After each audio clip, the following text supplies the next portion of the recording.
Yo. So Avatar The Way of Water came out last year, and all my opinions of the film to the side, it did make me ask a question.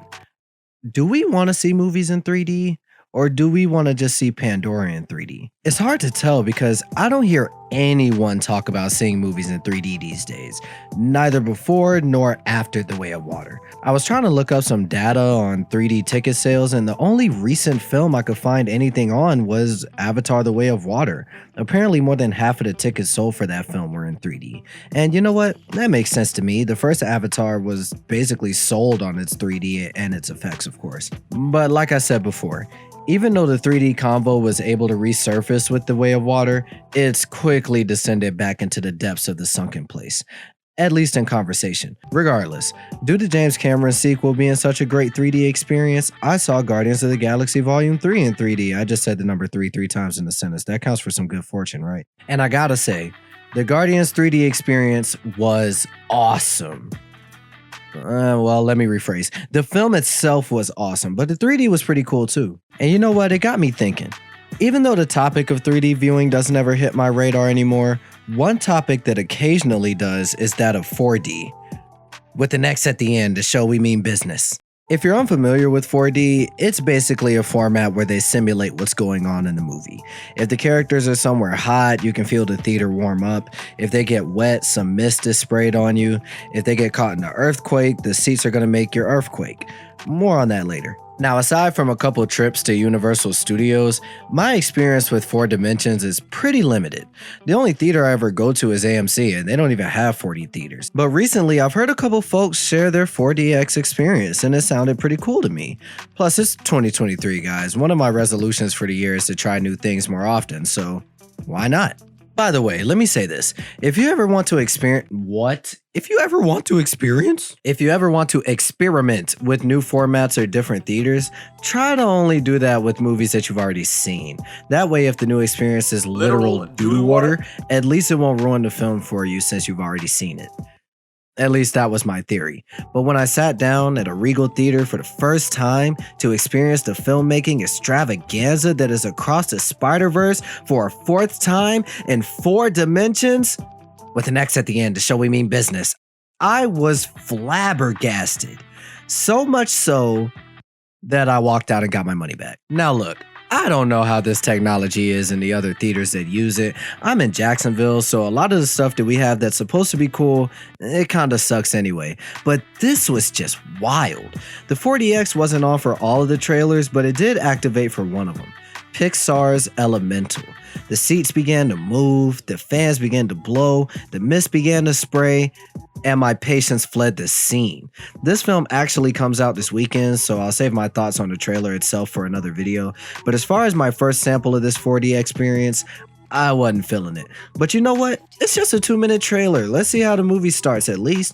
Across the Spider-Verse is so awesome. Even if the 4D stuff is annoying, I can still just enjoy the film, right? No. So for those who haven't seen the movie yet, don't worry, I'm not going to spoil anything. It starts with this super sick drum solo while Gwen is giving us some backstory, and these seats were going insane. Every drum hit was a jerk in the opposite direction, and this was just the beginning. There's a couple of action scenes in the beginning of the film, and this is really where things get nuts. Chair was beating me up so bad I felt like Scott Lang. It felt like Kong was trying to protect me from some T-Rexes. I mean, God forbid you have to go to the bathroom, come back to your popcorn decorating the floorboards. I know this is meant to make you feel like you're along for the ride, but man, I felt like the spider people were fighting me. Them chairs were training with Robert Pattinson's Batman. But wait, there's more! Look, so anytime something would explode or light up, there are these strobe lights on the side of the theater. They're kind of up there by the ceiling. Bruh, I was legally blinded by the lights. Had me feeling like Abel Tesfaye himself. Ooh, I'm blinded by the lights. They also had a smoke machine for whenever the movie would have, smoke. And that would have been okay if the smoke didn't cover the entire screen. Had me thinking Snoop Dogg was in there with me. Smoke was so thick I felt like I was peacefully protesting. But the icing on the cake were those damn fans. Not the audience, actual fans. These things would turn on full blast and you could tell it wasn't even synced correctly. How are you simulating the action before it happens? And these fans were strong. Felt like Small the Dragon was sitting next to me like, is this Spider-Man or Twister? And this movie is already at a lower volume than other films. Don't worry, they fixed that. So when these fans started blasting, I couldn't even hear the characters. Man, I felt like DJ Academics in that theater. Just, what? What is that? What was that? Saying it? So needless to say, I wasn't enjoying it. I mean, you know it's the ultimate irony when something meant to immerse you in the film ends up distracting you from it. I wasn't even invested in what was going on, so by the time the title cards came up, about 15 or so minutes in, I dipped, bro.